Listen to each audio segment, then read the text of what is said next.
dari kondisi di lapangan, memang banjir kali ini lebih parah dibanding banjir 5 tahun lalu, lebih tinggi begitu. Nah, langkah yang pertama, nah tentu kami akan mengkoordinasikan apa yang perlu dibantu eh, oleh Kemendagri dalam hal ini mengkoordinasikan dengan pemerintahan daerah sekitar untuk mendukung pemerintah Kota Bekasi mempercepat proses pemulihan itu. Ya. Nah, yang kedua kita melihat bahwa mengantisipasi adanya banjir susulan, cuaca yang masih belum menentu, maka posko di BNPB ini, tempat pengungsian ini memang harus kita pastikan cukup logistiknya, bahan makanan ya, dan obat-obatan gitu. Jadi harus cukup, itu harus nyaman itu. Yang kedua, ketiga, kita akan bantu pemerintah Kota Bekasi untuk melakukan pembersihan.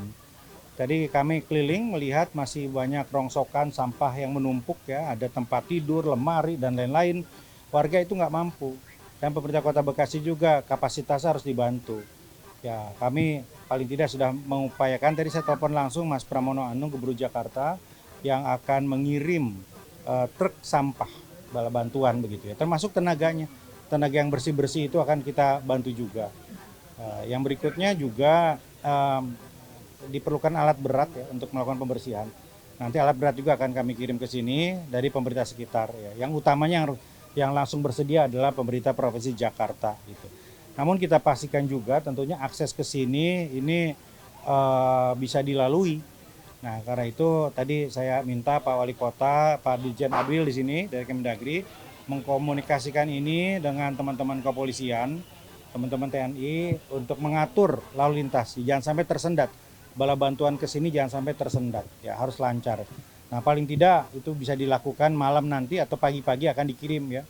Paling tidak diperlukan 50 truk sampah misalnya, nah beberapa alat berat, penyedot lumpur, pembersih air dan sebagainya, pembersih rumah dan lain sebagainya. Kira-kira begitu langkahnya ya. Jadi intinya Kemendagri mengkoordinasikan pemerintah daerah sekitar Jakarta, Bogor ya yang mampu untuk membantu untuk segera membantu pemerintah Kota Bekasi. Pak, kalau untuk anak-anak sekolah kan beberapa sekolah terdampak dan sebentar lagi anak-anak sekolah kembali ke sekolahnya setelah libur Ramadan, ini gimana Pak? Ya, kalau kondisi masih belum memungkinkan, tentunya sekolahnya diliburkan dulu, ya, diliburkan dulu, begitu, nggak mungkin ya. Nah, tapi tentu nanti akan diantisipasi apakah ada lokasi sementara untuk kegiatan belajar mengajar.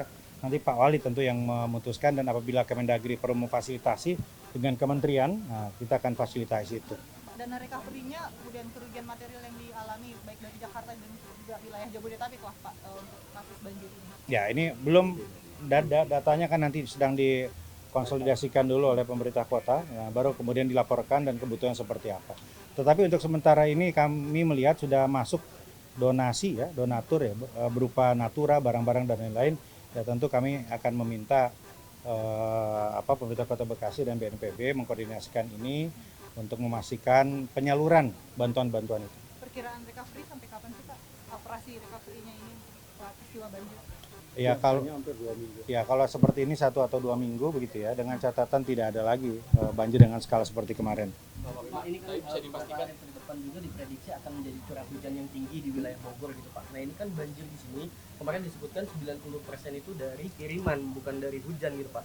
Nah apa sih dari pemerintah pusat langkah antisipasinya, apalagi ini kan daerah yang sebetulnya langganan banjir Pak, udah bosan warga karena banjir terus gitu. Ya. Mitigasi yang biasa dilakukan terkait dengan banjir di seputar Jabodetabek Punjur ini adalah memastikan ketika ada peringatan atau early warning dari BMKG, maka dihimbau para camat lurah untuk meminta warga tidak berada di lokasi rawan di lintasan itu, gitu.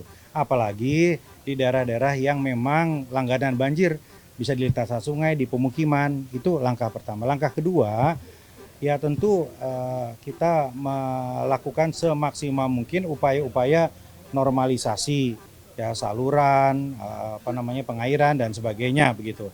Nah, itu yang bisa dilakukan. Tapi saya kira yang sangat diperlukan sekarang adalah penanganan jangka panjang. Ini kan sebetulnya sudah dibangun turap ini setinggi 6 meter pada tahun berapa Pak Wali? Ya, 2 tahun yang lalu. 2 tahun yang lalu, tapi ternyata kurang juga. Ya artinya mau dibangun berapa meter lagi? Ya kalau ditambah lagi kan bukan seperti itu. Artinya harus ada penanganan terintegrasi di hulu. Di hulu seperti apa? Nah, karena itu nanti kita akan koordinasikan solusi yang dilakukan oleh pemerintah daerah yang ada di lintasan dari hulu ke hilir ini untuk langkah-langkah penyelesaian secara permanen mulai dari hulu. Tapi bisa dipastikan sampai hingga saat ini tidak ada korban jiwa atau meninggal dunia. Pak Wali bilang alhamdulillah tidak ada. Ada catatan di rumah sakit ya yang harus dievakuasi karena memang rumah sakit umum daerah itu terkena juga ya di situ ya. Tapi Pak Wali tadi kami apresiasi karena telah melakukan langkah-langkah cepat untuk melakukan evakuasi dan memastikan yang darurat ya, yang operasi dan lain itu ditangani segera. Listrik dimatikan dulu ya karena memang masih rawan begitu ya. Nah, tapi tentunya ya Pak Wali akan mengkoordinasikan itu listrik. Air sih masih mengalir tadi, masih mengalir. Iya. Sampai kapan kira-kira listrik? Mudah-mudahan nanti sore kalau memang hasil pemeriksaan PLN clear akan dinyalakan. Ya, hari ini PLN sedang memutar ke rumah-rumah warga. Ya, supaya jangan sampai nanti begitu dinyalakan ada kabel yang koslet atau ada yang putus dan lain-lain. Pak Wali, tapi ada koordinasi nggak sih dengan warga? Pak Wali, ini kan warga sering banget kena banjir gitu ya. Ada upaya untuk mengajak warga untuk dipindahkan gitu Pak Wali, atau disediakan rumah susun seperti yang mau digaungkan di Jakarta gitu Pak Wali? Ya, tadi kan sudah ada permintaan. Saya sudah buatkan catatannya. Tetapi sebetulnya 5 tahun yang lalu pada saat saya sebagai masih Kepala Dinas Pekerjaan Umum sudah pernah melakukan inventarisasi itu. Tetapi kan kembali, rumah itu kan punya sejarah, rumah punya kenangan, rumah punya cerita. Nah ini yang kadang-kadang menjadi sangat sulit kita untuk bisa move on, pindah ke tempat yang lain. Belum lagi kemudian mungkin tempat yang kita berikan, di mana pemerintah daerah memiliki fasos-fasum, itu tidak lokasinya segitiga emas seperti ini. Karena ini kan tempat yang paling mudah aksesibilitasnya. Sebentar masuk tol udah seperti di Jakarta, udah seperti di Bandung. Jadi memang aksesibilitas ini kan 1,24 jam relatif mudah dijangkau. Ya, jadi saya kira pemerintah tentu tetap akan menawarkan ya, dan saya sudah sampaikan kita inventarisasi kalau memang ada yang siap, kita juga punya skemanya yaitu dengan mendirikan rumah susun.